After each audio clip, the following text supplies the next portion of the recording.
ولقد آتيناك 7 من المثاني والقرآن العظيم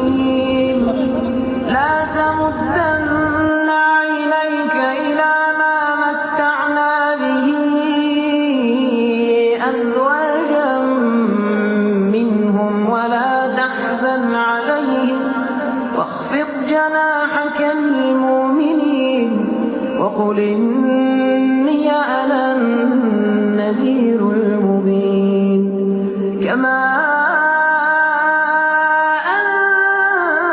أنزلنا على المقتسمين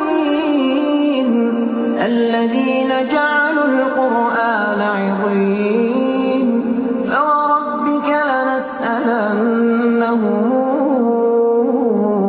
أجمعين عما كانوا يعملون فاصدع بما تؤمر وأعرض عن المشركين إنا كفيناك المستهزئين الذين يجعلون مع الله إلها آخر فسوف يعلمون